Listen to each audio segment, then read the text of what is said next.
Life Over Coffee. Conversations for transformation.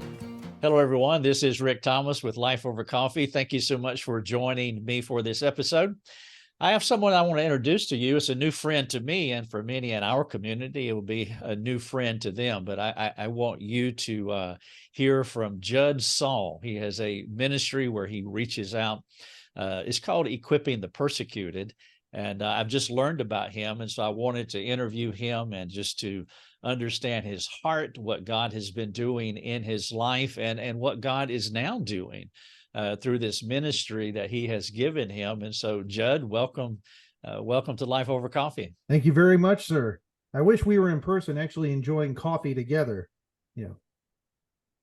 Oh, excellent. Good. I was doing an interview a few weeks ago, and the gentleman said, well, I don't like coffee. And so that really put me in a spot. And we finally narrowed it down. He liked kombucha, Judd. Oh. And so, yeah, there you go. So we decided we would do Life Over Kombucha. But anyway, we should get along great then. We'll do a little bit of cyber life over coffee. All right, so I was reading on your website, and by the way, you can find Judd's website is equippingthepersecuted.org, and I do want to talk about what that means, not just from an origin story, but also what you're doing currently and aspirations for the future. But I'm curious about you. If I read correctly, you started this ministry, or it was birthed in your heart in 2011. And you look to be, what, 35, 40 years old? I appreciate that. I'm 44. Okay. And so you were 33 or so years old. And so that's midstream here. And so what were you doing? What was your story before and up to this major pivot in your life as far as a ministry in Nigeria? So if you would have asked me today, would I've ever considered doing missions in Nigeria? If you would have said that to me in my 20s or any of that, it would have been like, no, absolutely not. Sure. I come from I grew up in a Christian home. I'd say I was fairly well rooted, but I left. I stopped being involved in Christianity when I turned about 20 years old. Went into film school. Okay. And did a lot of secular projects and was living for the world and living for me. And it wasn't until about 2009 I had my wake-up call with God. And when were you a Christian, or can you like land the plane on that? So approximately? I was saved when I was about 9 years old. And I was saved, felt the conviction of the Lord and confessed my sins, and was led to Christ then, and I was baptized thereafter. But my sin and life got in the way, and I just kind of turned away from the faith for a while. I went through a lot of church drama, a lot of bad things, and you know how people kind of blame the church for problems when there's bad things that happen within a church. I was one of those guys. And I just said, I don't want anything to do with church for a while. I'm going to go do my own thing. And then I kind of hit the wall in 2009. And God said, Judd, I put you here on this earth to do my will, not your will. You take two paths. You go this way, I'm gone. You go this way, this is what I have in your life. And so I was involved in secular rap music industry, did music videos. I was involved in all that nonsense and junk. And I quit it all. I went cold turkey, got out of production, got out of film entirely, sold off all my rights, everything that I had done in that field, and dove into the word and started taking my faith very seriously.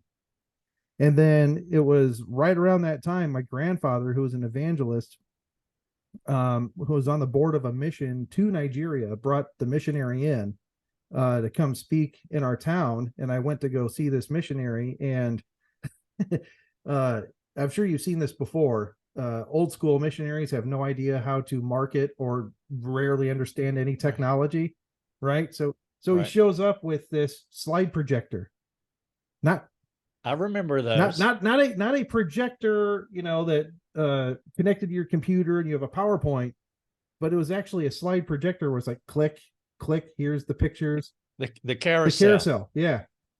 Yeah, with the little square negatives that you put in there, Right. and you click it around. Yes, I remember that. And so I saw what was going on with that, and I was like, wow. And this was in 2009. This was in 2009, and I was All like, right. wow, this guy needs a lot of help. Really needs help with this, and the Lord led me to say, I can really help him out a lot. And I went to Nigeria 2 years later with my grandfather, and I did a mini documentary for this guy's mission. And when I did the mini documentary, donations to his missions doubled. And being in Nigeria was a big wake up call for me when I first went, because I saw real Christianity being practiced and Right. the effects of Gospel 101, which is demonstrating the love of Christ while sharing the gospel, and how receptive people are to simple Gospel 101, helping people in need, Yep. and preaching the gospel and watching it work. And it was a much more simplified Christianity for me, instead of going to all these theological backgrounds and all these little arguments and our first world problems we have here in America. And they changed my life forever. Yeah. So do you want to re-clarify? You said you wasted your life in production and so forth and so on. It seems like there's a connection here. I just finished this book called Range. It's by a gentleman named David Epstein, and it's a secular book, but he's talking about how most people who go into a profession, typically they don't start out from birth to grave in that profession. Now, there's an exception to this, as he illustrates with Tiger Woods. Tiger Woods was pulling a putter around when he was 6 months old. He entered tournaments when he was 2 years old. And so that's all, well documented. And so he really had his scripted life. But the gentleman talked about Roger Federer, the tennis player, for example, who was not interested in tennis at all. And he spent his early life playing badminton and soccer and listening to CDs. And then finally, as a teen, he discovered tennis. And of course, he would tell you that, the footwork that he learned playing soccer actually contributed to his giftedness on the tennis court. And so I'm listening to you. You did not have a scripted life like Tiger Woods, but it was a eclectic, kind of generalized life. But that wasn't, this is what I'm asking you. Do you want to re-clarify that? Was that really wasted? Because it looked like once you hit Nigeria, or once you saw the carousel, Yeah. you thought, hey, I have something that I can offer here. And so it kind of reminds me of Moses wandering around 40 years in the desert, wondering, what in the world am I doing in this desert? Not realizing that there was going to be a time that God needed somebody who knew the nomadic desert life. Yeah. Looking back on it, you see, hindsight, you look at kind of how the Lord was working in little ways that brought me to certain peaks, and certain things I've learned and experiences I've had led me to where I'm at now. And I'm able to use all of that knowledge, everything I learned at that time, and now use it for good. And it has put me in a very unique position now to be able to understand how a lot of these things work, whether it's filmmaking, technology, marketing, and being able to use these and apply this to the mission I'm on now. Yeah, and I think that's a good story for all of us. We could think that, wherever it is we are at this moment is meaningless, or I'm not sure the purpose of it. But we need to understand that God is working his plan, though we might not have clarity at this present moment. as long as we have a heart for God and we're leaning the right direction, we might not be sure where that direction is taking us, but God is working his plan in our lives. I think about stay-at-home moms often, that it's like, I'm not fulfilling any kind of purpose here, but there is huge purpose in what they're doing in this season of their life as they're raising up the next generation. All right, so my question to you then, all right, so 11 years ago, when you're 33 or so years old, you hit the wall. And are you married with children? I am married. I'm married. I got 5 kids, 4 girls and a boy. Well, congratulations. You got a lot of women in that house. Yes, sir. What's their ages, by the way? 23 all the way down to 8, and our youngest is the boy. So he's got 4 extra mothers. Well, as I told our son, he has 2 sisters. I told him, I said, you have 3 wives.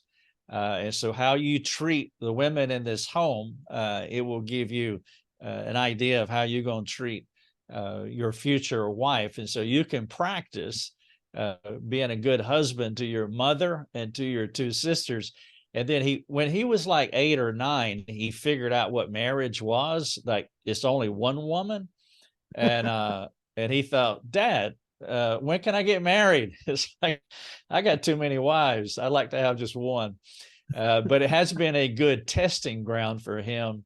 And of course, your son is an overachiever. He's got 5 women in his house that he gets to serve. So praise God for him. Oh, and he's learning. He's learning. He's going to be quite the ladies' man when he's older, and it's almost frightening. But it's been a blessing, and the Lord has blessed us with wonderful kids, and I couldn't be happier. Yeah, so I'm curious about 2 things. They both start with W. One is the wall, and the other one is your wife. Let's start with your wife. And so I'm curious as to what hitting the wall means. But Yeah. Wife, so you say, honey, I'm going to Nigeria or whatever. However that conversation goes, this is a serious pivot for her too. I mean, I know it is Yes. for you, obviously, but how did that conversation go with her, or what did you tell her, and how did you all walk through this huge transitional moment in your marriage?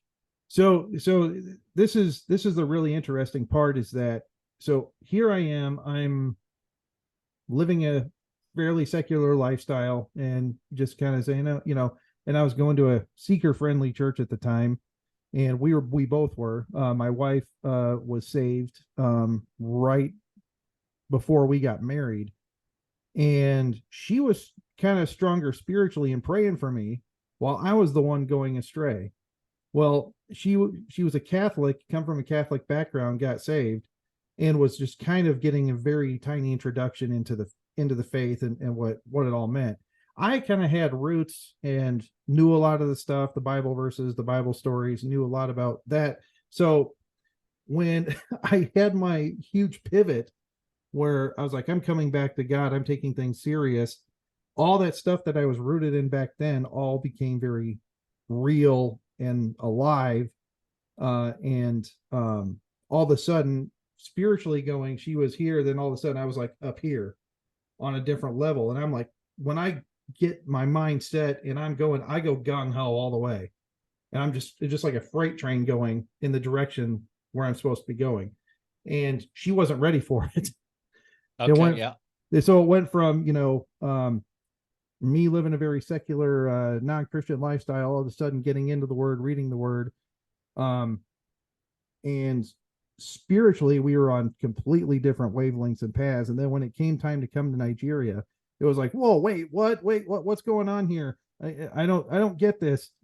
And I probably should have done a better job at bringing her along and helping her on the thing, but I'm that type of mindset where I know the direction I want to go, I just run for it. And I should have brought her along a little bit more easy. But it was very hard for her, because Nigeria is not an easy place to go. It's not a safe place to go. It even wasn't then in 2011.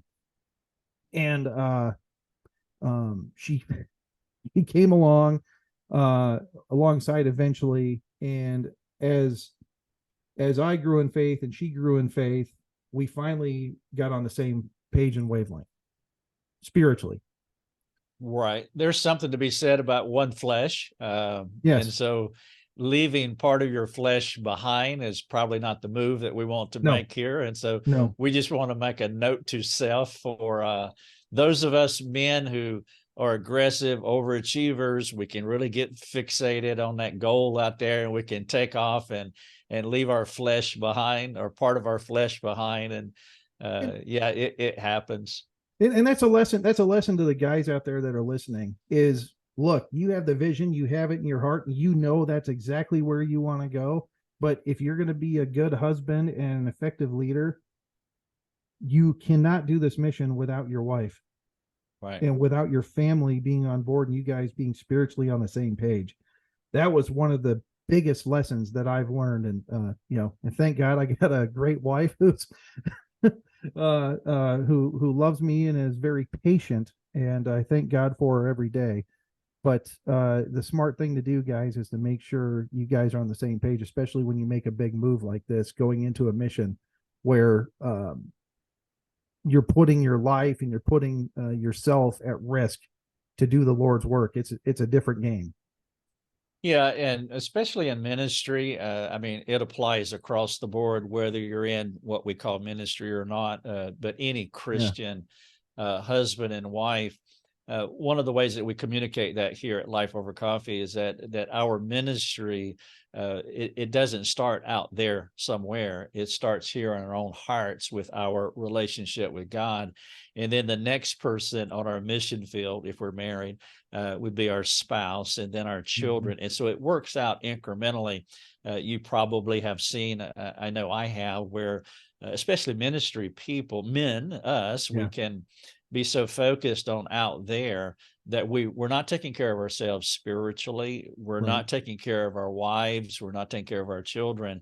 And that's our most important. I mean, we are our most important. I mean, if we're no good spiritually, then anything else is not going to be that great. And so it works out in those incremental circles. And that needs to be said aloud, because guys especially, we can be so focused in doing the work out there that we jump these important circles that are more that are closer to us. So I'm glad that she praise God for our women. They are God. Yeah, well, there's a lot to be said there. All right, so what is the wall? You said you hit a wall. Was that like 60 miles an hour, or was that just a bump up? No, it was very clear. It was just very clear, and it was if I went the way of the secular music industry and the things I was involved in, I would have lost my wife. I would have lost my wife, my kids, and my family. And I mean, it was like a clear, like, you go this way, you go this way. That's it. You go, or if you choose my way, I'm going to bless you. I'll bless your family, and do what you're supposed to be doing for me. Were you going out like in bars or on tour or on tour? Yeah. Rap tours. Like I said, a very, very secular lifestyle at that time. And many things I regret at that time, looking back on it. And it just like hit me like a ton of bricks. And I just felt convicted. And I got on my knees and I prayed. And I confessed my sins. I said, Lord, I'm choosing you. I'm choosing your way. Not choosing my way anymore. Sequentially, when did you said it was your grandfather where he was presenting a mission thing. So what was the sequence there? You went to that event, or was God already working in your heart? God was already working on me. And it was seriously just a few weeks later, after I got on my knees and repented and confessed my sins. 3 weeks later, Grandpa brings this missionary in, and then, it was like, you need to go help. You need to go help him right now. Like, it's just kind of, you feel the spirit kind of lead you. It's like, okay, you need to go help him. And that's what I did. And after going to Nigeria and seeing what real Christianity is and what happened there, I just grew a heart for the Nigerian people. So I kept on coming back to Nigeria, coming back on these missions, and helping that mission out. But as things progressed, I saw the persecution against Nigerians increase. The attacks are getting worse. There's more killings, and I just started looking around and asking questions, going, okay, who's actually here helping these guys out?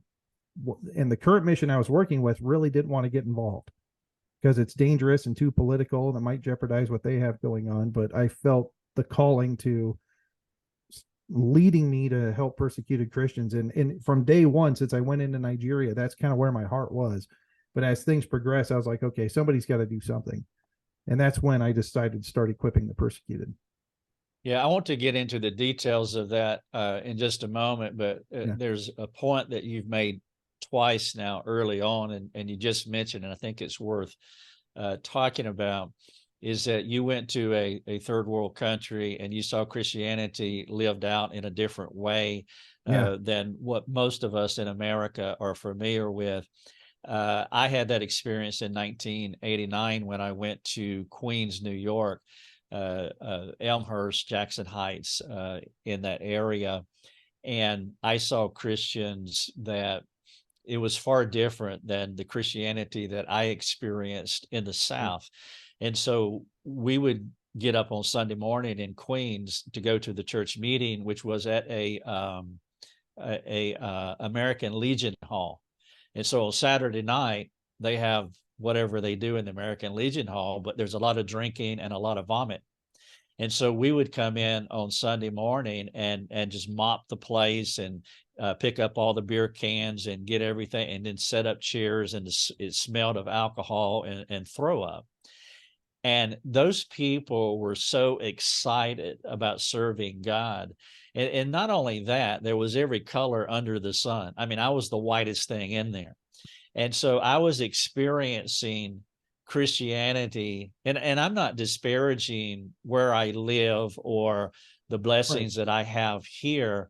I'm not saying that negatively at all. I just had a singular view of how Christianity worked.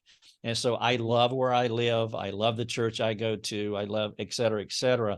But there are comforts here that you don't have in Queens, New York, and you definitely don't have in Nigeria.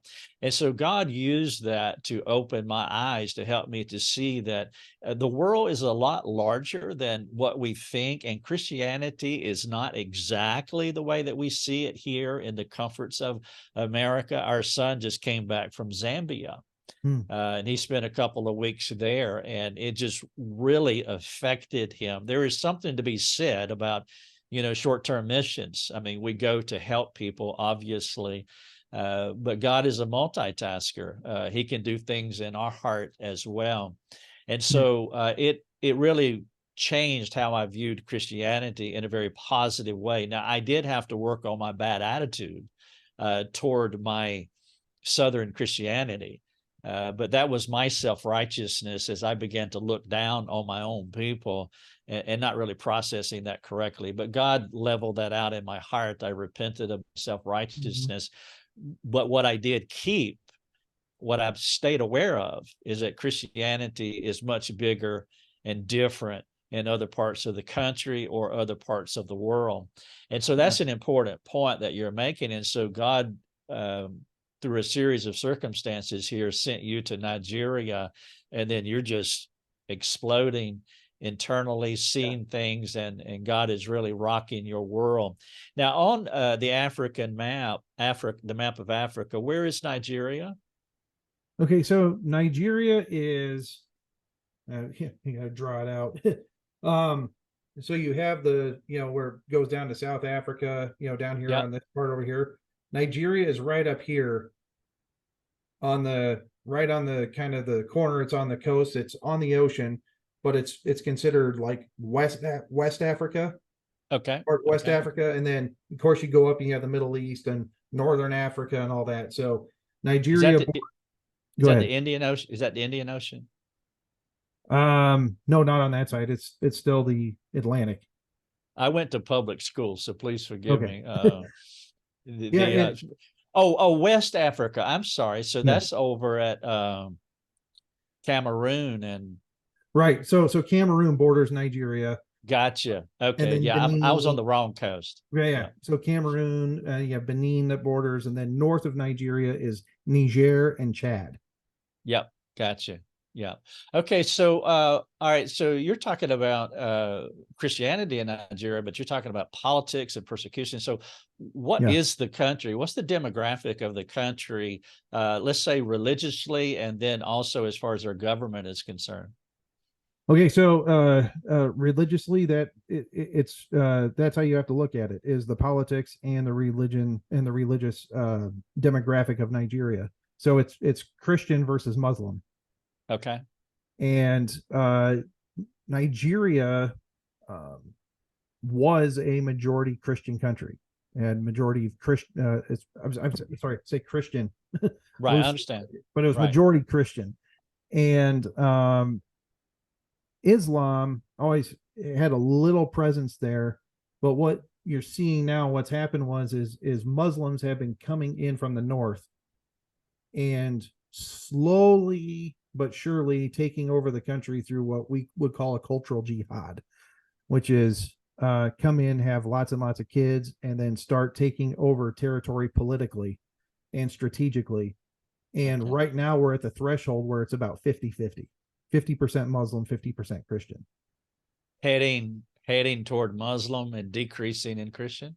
Well, heading toward Muslim because Muslims have taken majority political power in the country, and now they are essentially implementing a violent jihad against Christians. Right. And so that would be analogous to what we're seeing here in America. We were predominantly a Christian country. Yes. Now the new religion, whatever we want to call it, and they have taken over politically, and then enacting laws against Christians. Yes. Not, I would imagine, not as stark at this point as Nigeria, but in an analogous way, it's a very similar process of that shift where the religion is assimilated with the politics, and then the politics is enacted against the anti-religious people or anti their religion, in this Right. case Christianity. Well, All right, so go ahead.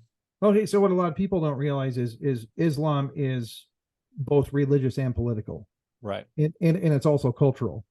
And so what started happening is as they started taking over territory, they were implementing Sharia law alongside the Nigerian government law. So they had two sets of systems, and they'd have their own Sharia courts, and then you'd have government courts. And right now what you're seeing is kind of a melding of the two coming together. Right. So you went over there with this missionary to help him to do, and you created a documentary, and it helped him with it. Now, you're not associated with him anymore. You started this new ministry, Equipping the Persecuted. So how did that come about? Well, I just got sick and tired of seeing Christians being persecuted, losing everything they have, being killed, and no one doing anything about it. I would look at, I'd say, larger organizations, and a lot of people like to talk about the problem, but none of them are on the ground actually doing anything about the problem. So I saw a lot of organizations raising tons of money going, yeah, Christians are being persecuted in Nigeria, and then they aren't doing anything about it. You know, they talk about it, show pictures, but nothing's going on. And I developed a lot of connections and contacts, different pastors all across the middle belt of Nigeria. And I just simply asked the question.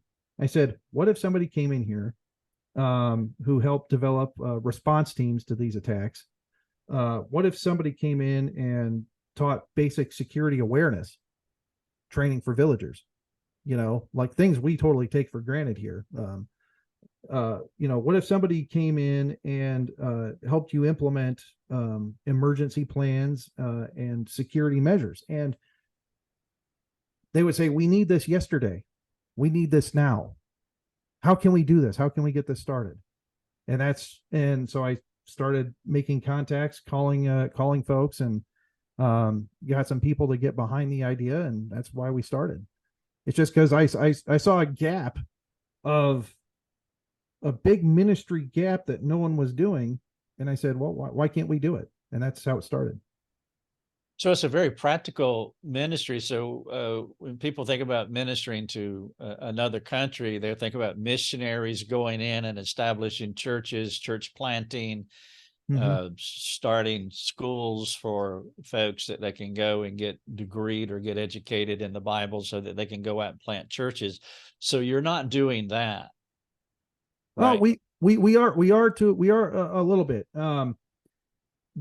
What's happened is, so just I'll just go back and explain this. When villages are attacked, a bunch of people are killed, but then you have thousands and thousands of survivors that no longer can go back to where they live. So then they've created what they call IDP camps, which stands for internally displaced person. So imagine being a refugee in your own country. And there's refugee camps all over the place in Nigeria where people have been completely uprooted and removed from where they lived. So one of the things we do as part of the mission is we do help with education. We've built schools with these IDP camps where these kids are getting a biblically based education. And the other thing we are doing is we're not exactly church planning, but we're helping churches that have been destroyed and helping pastors that have survived these attacks with aid, if they need Bibles or things to help rebuild their church, to restart their ministry. We help them out there as well. Okay, so you're an infrastructure type ministry. So like the Lahana fires in Maui that just decimated a town, somebody's got to go in and not just rebuild the town, but I mean, people need housing, they need food, they need supplies. I mean, it's totally ground up out of nothing. So it's really an infrastructure. That's enormous. That seems like a lot. It's after an attack happens, and depending on the situation, okay, does an IDP camp, that's newly formed, what do you guys need? A lot of times they don't have access to water. So what do? We drill a well for them in the camp. They need food. They need sleeping mats. It's just basically helping people out that literally, I mean, you're talking about an impoverished nation where they didn't have anything hardly to begin with anyway. They were already sleeping on dirt floors. They had some clothes, maybe had a few items in their house, but imagine all that being gone. And all the farms, the crops, everything you have been working on for generations is now destroyed. What happens to them?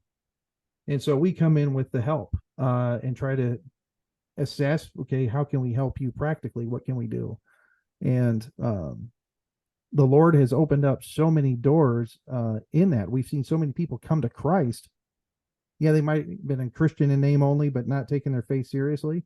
Well, we've seen many people come to Christ because they say, we thought the world forgot about us. We didn't think anybody cared. I said, well, no, we do care. Jesus cares. That's why we're here. We're here in Jesus' name, and he loves you. He cares for you. And that's why we're here. Now, how are you funded? We're funded privately. People that find out about our mission, if they're led to give, it's people all over the country. We can't work with any international government organizations because we unapologetically proselytize. Right. And the UN and USAID and those other organizations won't give us any help because proselytizing and preaching the gospel is a key tenet of our mission. And I will not compromise that to get aid from the government. So you're a nonprofit?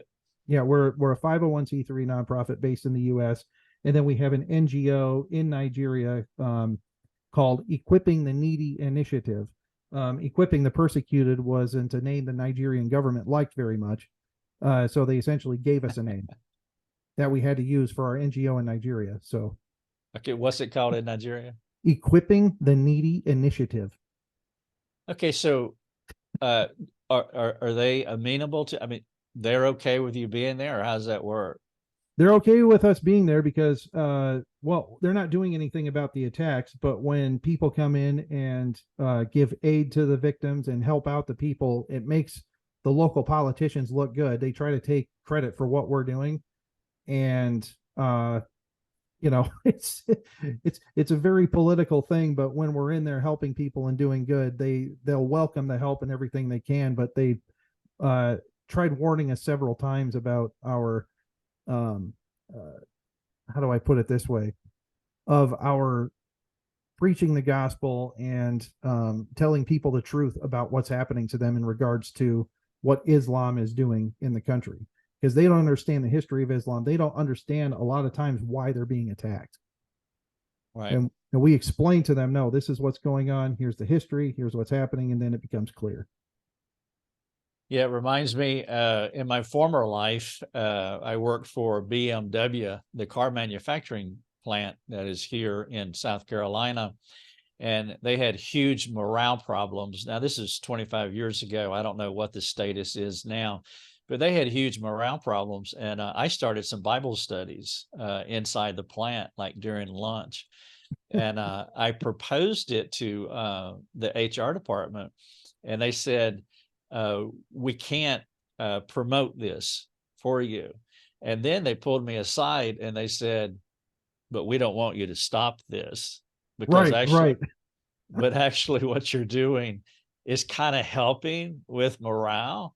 And so we can't put it out there on the placard, but please continue to do what you do, because it is really helping. So they were they were stuck between wanting to help the situation, but the political pressure of the blowback. Or now, we didn't have a word for it back then, but now we call it cancel culture. And so, they would be canceled if they let me loose, in that plant, just creating Bible studies all over the place. And so on a much broader, it sounds like the situation that you're in. We want you to keep doing what you're doing, but we're not going to, run ads for you and put billboards up in the street. Right. That is exactly the way it's working in Nigeria right now. And but as long as they allow us, in and to do what we do, they kind of look the other way. That's we'll use that as much as we can.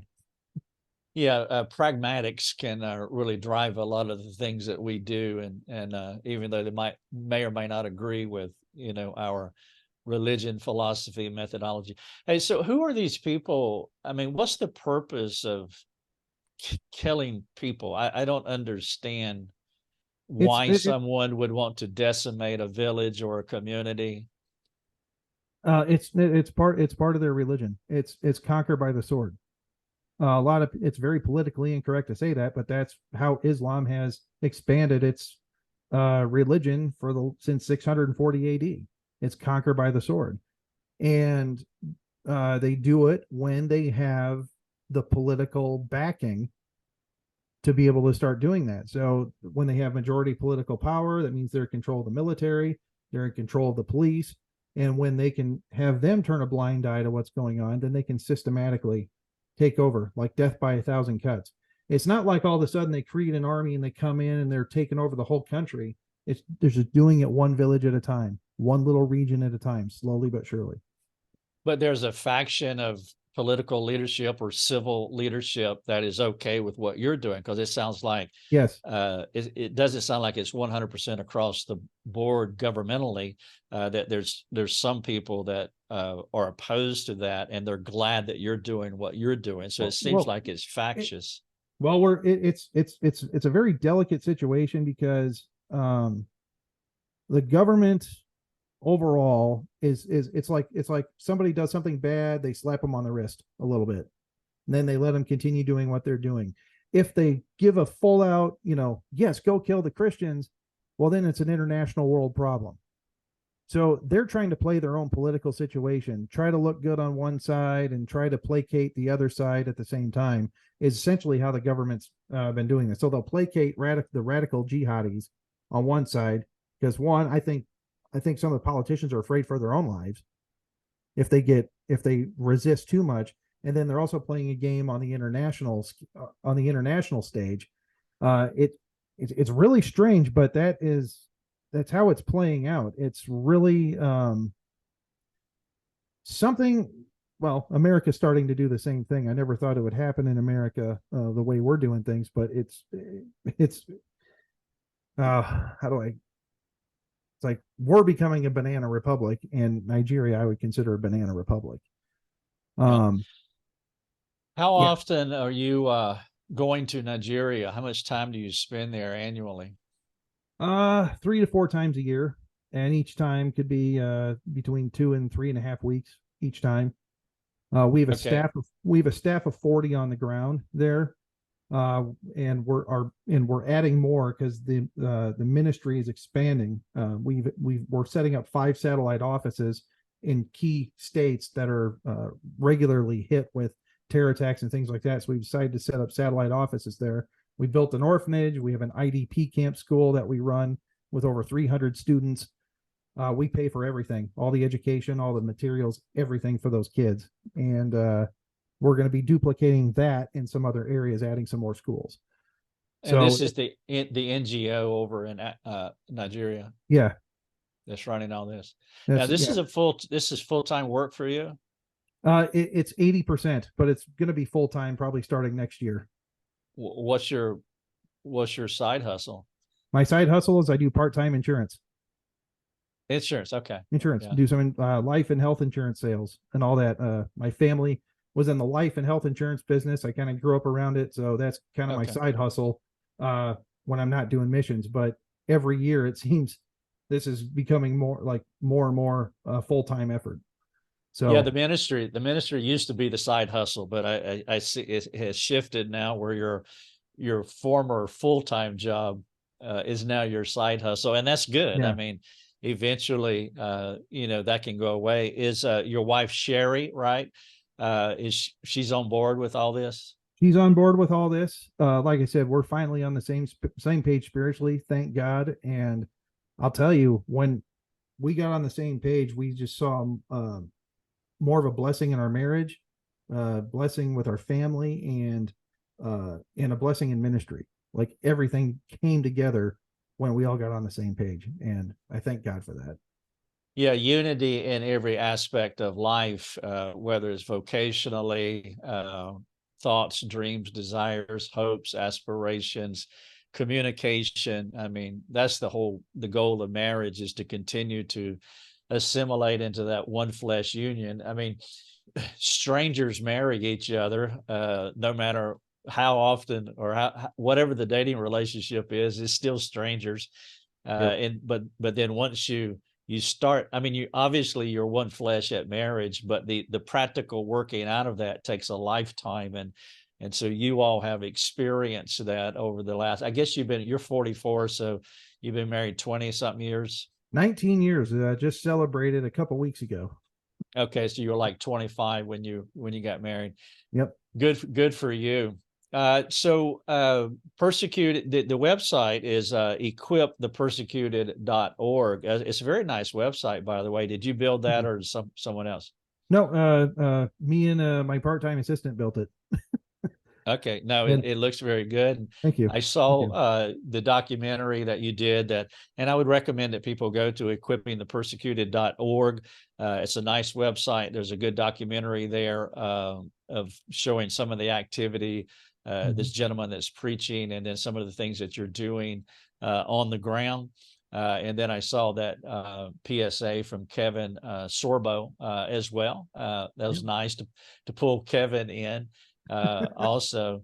So it seems like you're doing a lot of good work administratively behind the scenes and getting this stuff up and running. And over the past 12 years now, is 2011. Did I get that right? Yes. Yeah, over the past 12 years, the Lord has done a lot with the ministry. And so what are the top 3 needs that you have for this ministry? The top 3 needs we need for the ministry is one is we need people to get the word out about what's going on in Nigeria. Most people don't know this. 90% of all Christian persecution deaths happened in Nigeria last year. Really? 90%. I did not know. Yes. I would be in that number. I did not know that. Yeah, 90%. And a few months ago, we started a project called truthnigeria.com. where we're working with journalists and documenting all the attacks, the atrocities, and what's going on, so we can help educate people what is happening in Nigeria. The mainstream media is not covering any of this stuff. Yeah. So when you say journalists, that's what I was thinking. Mainstream media. I'm sure they're not interested. So No. who are these journalists? Who are the types of people? I ran into a guy by the name of Doug Burton, who took an interest in Nigeria, and he wrote for Epoch Times, Washington Times, and several of these other publications. And he'd been trying to get mainstream media to put out stories for a long time on, what's going on out there. And he'd been working with a couple local journalists. I had met some local journalists, and I said, okay, let's put together a team where we're regularly documenting, getting photos, eyewitness evidence, everything on the amount of people who are actually killed, who's doing it, what's happening, and we put it out there. And so the thing we need from people is to take this information and share it, talk about it, let people know this is what's happening in Nigeria. The mainstream media says that all these persecutions are occurring because of climate change. Of course. No, just the other day, was it The Guardian came out and said it was because of climate change. 4 months ago, the BBC said all these persecutions are happening, or these attacks are happening because of climate change. Now, I'm just, I don't want to go too far down that path, but I'm curious. Is it because people are getting very hot, so they go out and kill people? What's the angle? Their angle is well, people are having trouble living in Niger, and therefore that's making in Chad, and they're making them move further south. Well, the thing is that that's just not the case. That's really not the case, and what's going on. It's they're coming in systematically and have been doing it for the last 100 years to take over an entire continent, because they feel if they get a hold of Nigeria, they can take over all of Africa, because Nigeria has the vast amount of natural resources and oil and minerals. And if they get a hold of that country, so goes the rest of Africa. Yeah, that's the question I wanted to ask, is why is Nigeria targeted more than the other countries in Africa? So, that would explain that. I mean, it's unfortunate that everybody's a victim. And so we are victims of climate change. And that's why I do what I do, because of climate change. This is what James was saying in James chapter 4. He said, what quarrels and what causes conflict? Why do you get angry? Of course, James says, is it not this, that you desire and you do not have, so you murder? And so James has a 180-degree answer to why we get angry, why we kill people. It's not what happens to us in the mainstream media's view is climate change. It's actually what is happening in us. These are choices that we are making. I choose to get angry. I am not a victim of my environment or a victim of anything else. Ultimately, they are choices that I make. Of course, it's the same philosophy with gun control as well. Take away the guns, people will stop killing. Well, Chicago has the strictest gun control laws in America, but I mean, every weekend there's always a number of 4 or more people that have been murdered by guns. But anyway, so I get that the worldly perspective, which is unfortunately it is wrong. And I'm glad that you are trying to do something in this country. So I just did back-to-back interviews this morning with Plumline Radio. Jay Rudolph with his program, which, by the way, is in Iowa. Aren't you in Iowa? I'm in Iowa. I don't remember the town. You're in Sioux City, but anyway, Iowa's not that big. But I will reach out to Jay, and I'm pretty sure he would want you to be on his radio station out of, I think it's maybe out of Des Moines, but I can't remember. But he also has one starting up in San Diego, Arizona, and also Florida. So he's expanding his radio ministry. I will reach out to Jay with Plumline, and actually I'll just connect you through email when I'm done here. Then y'all can talk to each other, and I'm sure he will want to I'm kind of saying this publicly now. I'm Yeah. speaking Oh, for I appreciate it. Yeah. Thank you.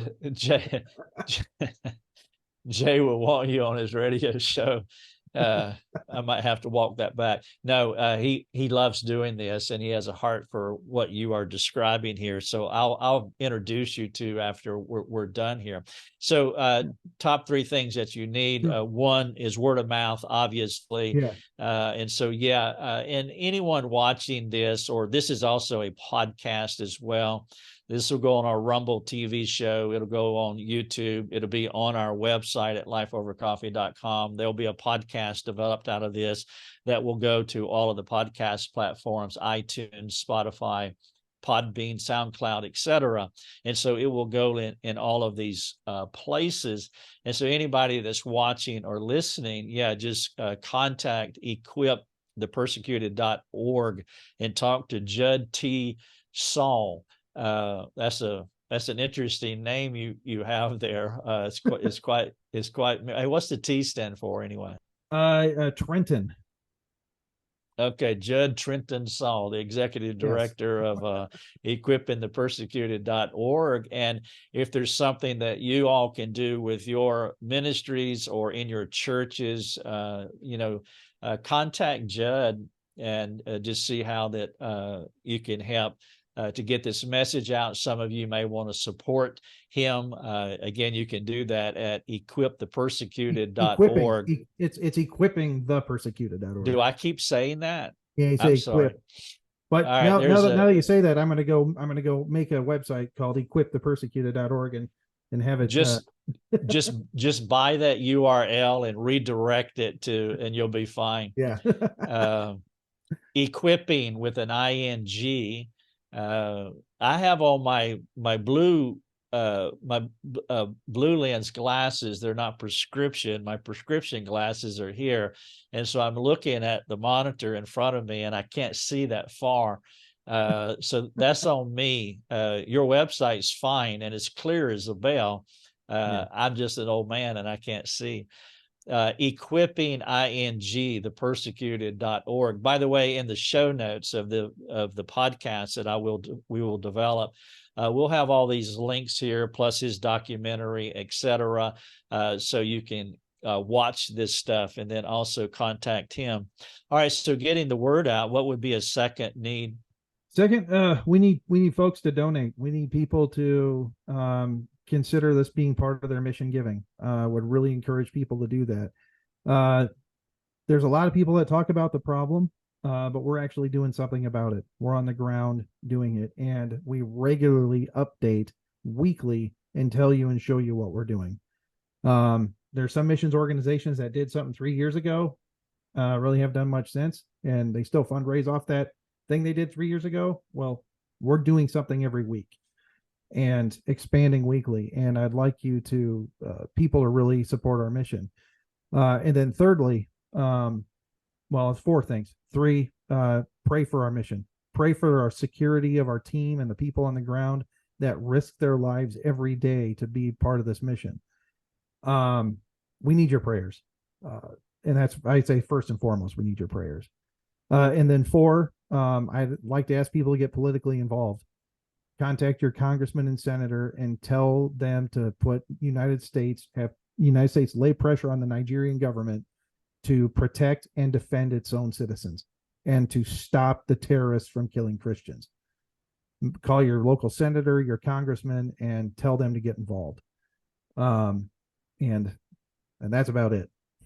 Yeah. All right. So there's 4 great call to actions. Pray for this ministry. Let people know about it, support the ministry. And then for those of you, anybody can write a letter, send an email. For those of you who are more closely connected to a congressman or a senator or political person, to let them know. And that would really be huge. How do you guard your heart from cynicism, just becoming weighted down? I'm in the counseling world and have been for a long time. And so I hear, as I tell people, every story is bad. Nobody comes to me struggling with joy. It's always something else. It's like, hey, I got too much joy. Can you help me? I've never had that Right. counselee. And when people talk about going into, I want to be a biblical counselor, I said, that's fantastic. Let's talk for just a little bit.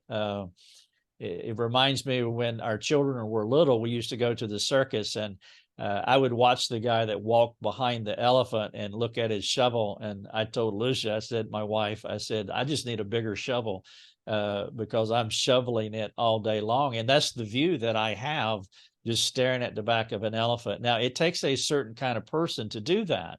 You have to have a sturdy soul. It's not for everyone because, Judd, you're living on the underbelly of Christianity. You're living in that dark place where most Christians, and I'm not saying it, I'm not throwing shade on Christians, but I'm saying you've made a choice to live in a different place to where you see Christianity and the darkness of this world collide in some of the most catastrophic ways. My world's not like that to that degree, but I do live on the underbelly of Christianity, and I have to guard my heart from being overwhelmed by the stuff that I encounter, the stories that I hear, the crying people that I talk to, and the angry people that I talk to. So how do you guard your heart from being overwhelmed by this and just staying fresh and really focused on the mission without, despairing? Lots of prayer. Because it's easy to get lost in your own mind and lost in the problems. Like, okay, how can I solve this? How can I take this? And how can that's not what you do. It's you go to the Bible, you read the word, and you pray, and you ask God, okay, Lord, what can I do for you today? You ask God what he wants you to do today. And then I got very frustrated. I'll just be honest, a few months ago, where I was just like hitting a wall going, because we can't solve this whole situation on our own. I can't solve this as a mission. We can't end the thing, but we can do things to mitigate. And it's just one person at a time, helping out one person at a time. If I can stop somebody from starving to death, if I can stop somebody from, from having to worry about where they're going to live, if I can stop somebody from worrying about, are they going to get any education whatsoever? That's why I do what I do. And that's what keeps me from getting jaded. Because there are times where I would get jaded and I just kind of get angry and say, what's all this for? Well, it's one person at a time. And yeah, that's a good word. That'd be a good way to close here. Like if you're going to climb Mount Everest, you need not focus so much on the mountain, but look at each stage as you're moving up, the person that's in front of you, the next camp that you have to go to, and don't get overwhelmed with the bigness of the problem. And that's also good for folks here in America. We can spend too much time on the X platform or whatever platform it is, and that whole world's just falling apart, and we can be overwhelmed by it. But we just need to do what's in front of us and love that person that's in our real space, and then just keep moving forward from that point forward. This is Judd T. Saul. He's the executive director of Equipping the Persecuted.org. His wife, Sherry, they've been married 19 years as of a few days ago, and they're doing a good work in Nigeria. They have 5 children, and so pray for Judd T. Saul, Equipping the Persecuted.org. You can reach out through that link. Judd, thank you so much for giving me your time, and I trust the Lord will continue to bless your ministry. Well, thank you for having me on, brother, and keep up your ministry. Love it. You're welcome. Thanks for joining us. Learn more and get access to other resources at lifeovercoffee.com.